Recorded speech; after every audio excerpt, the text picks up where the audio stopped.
Patience. Certainly extremely disappointed, what happened out there. Nobody's more disappointed than our players in the locker room. Obviously they're searching for answers.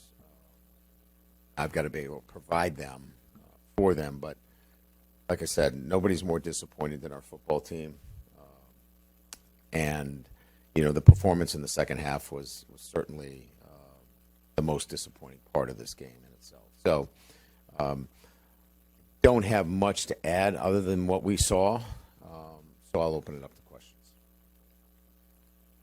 Coach, in the immediate aftermath and to the best of your ability, can you describe what happened in that second half? Was it mental, physical? I mean, anything in between? Well, I think it's pretty clear. We couldn't get off the field in the first drive defensively, and that was my biggest concern going into halftime, that we needed to come out and get a stop defensively. We weren't able to do that. Then subsequently we were 3 and out, and then, of course, the punt return for a touchdown. We've got the ball pinned to the sideline, and we just didn't execute at the level necessary in that.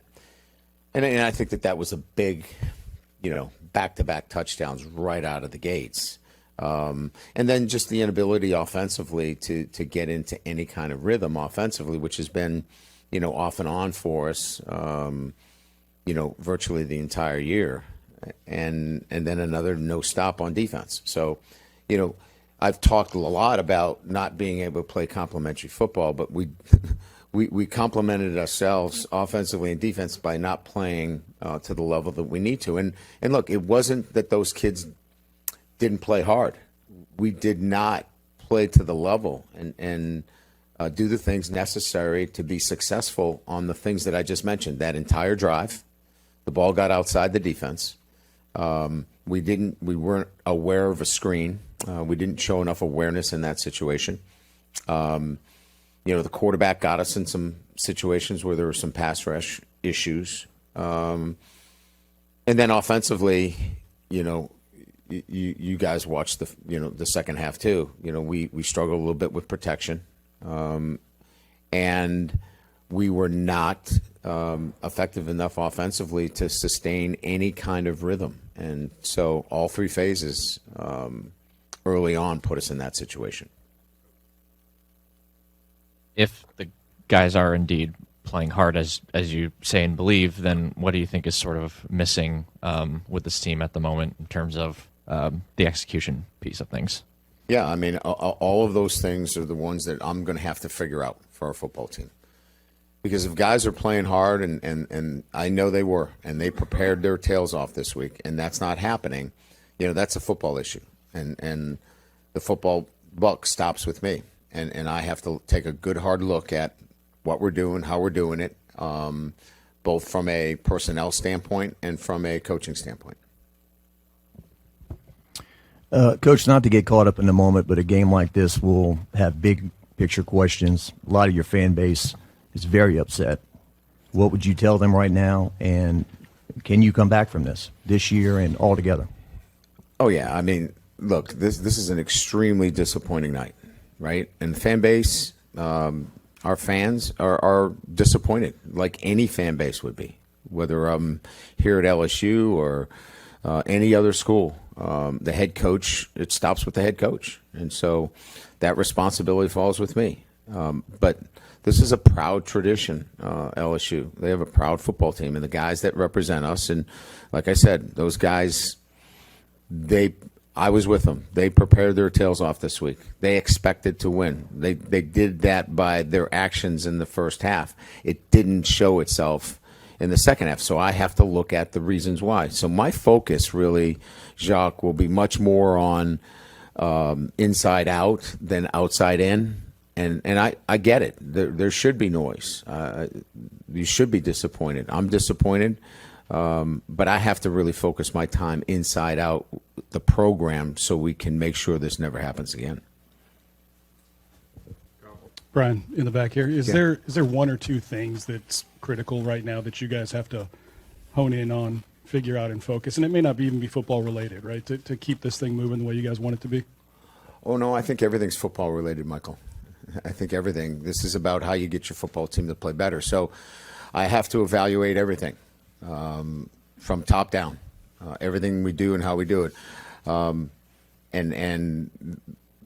primarily in the football end of things. You know, this is much more about the football end of things, and that involves, you know, making those decisions that will allow this football team to play at a higher level. So I have to do some work on that, and come up with the solutions.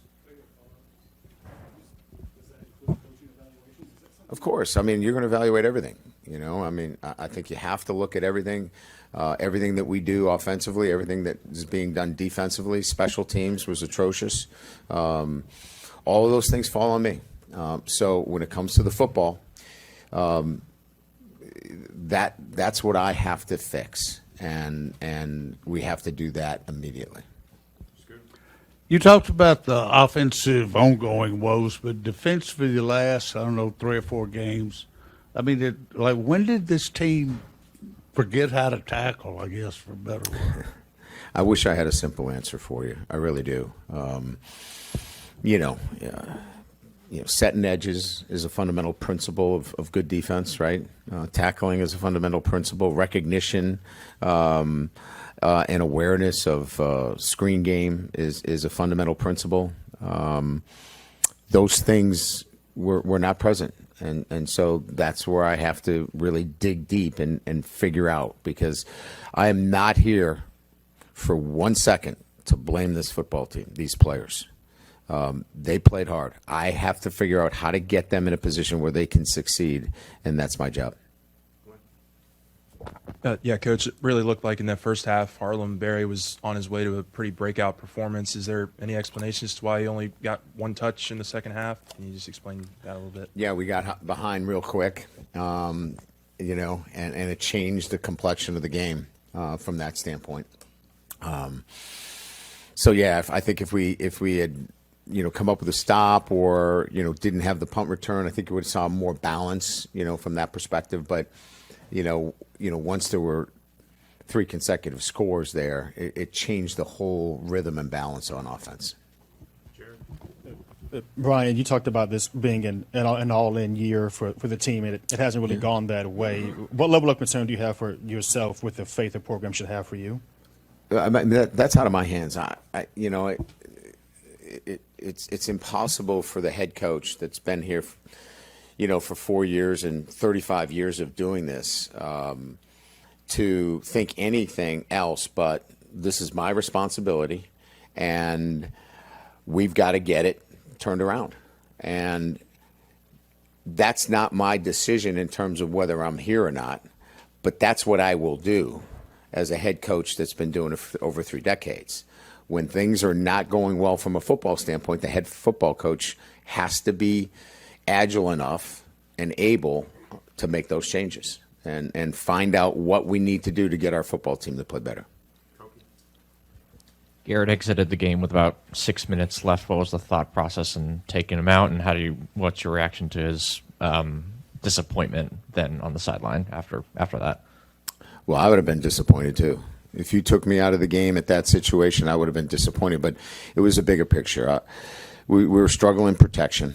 I thought it would have been unfair to have him in the game under those circumstances where the game was, Koki, clearly out of reach. To have him get injured in that situation, I thought would have been malpractice from my standpoint. Reed, we got time for 2 more. Reed and then McCoy. Coach, right here in the middle. Yeah. You mentioned special teams. What do you think was the biggest issue there in that phase of the game? Well, you know, I thought we started off great, right? We got the pump block. Usually you get a pump block. Great things happen. And it just went downhill from there. The first thing was we pinned the ball to the sideline, and we're not able to get down what we knew to be a great return man. We couldn't get him on the ground. You know, then we had some situational substitution issues that are unacceptable, and they fall on me. You know, I've got to get that corrected. You know, Ramos missed the extra point, man. I don't know, he's had 100 and something in a row. That was bound to break at some time just by sheer volume of kicks. But, you know, by and large, you know, we didn't kick the ball the way we normally kick it. But that's no excuse. We got to go cover the darn kick. And we did not cover it very well today. So kickoff coverage, punt coverage, those things really showed themselves tonight, and a couple of situational errors, and certainly part of an incredibly disappointing second half. Corey, you got the last one. Brian, I know there's only 4 games left, and I know most of the guys up front are young guys, but is there any way to get them to improve to the last stretch of this regular season? Absolutely. I mean, look, and you guys know this. I mean, they have an opportunity, to work on their craft every day. And we'll be back out practicing after they get a couple of days to regroup. But yeah, no, absolutely. Every single one of them. As I said, I would just be giving you lip service right now if we weren't going to be committed to getting this football team better and having them have better outcomes than tonight. Our fan base should be upset. They have every right to be. That second half was unacceptable at any level. And I've got to figure out the ways that we can get our football team to play better football consistently, not just in spurts, but for 4 quarters. Thank you.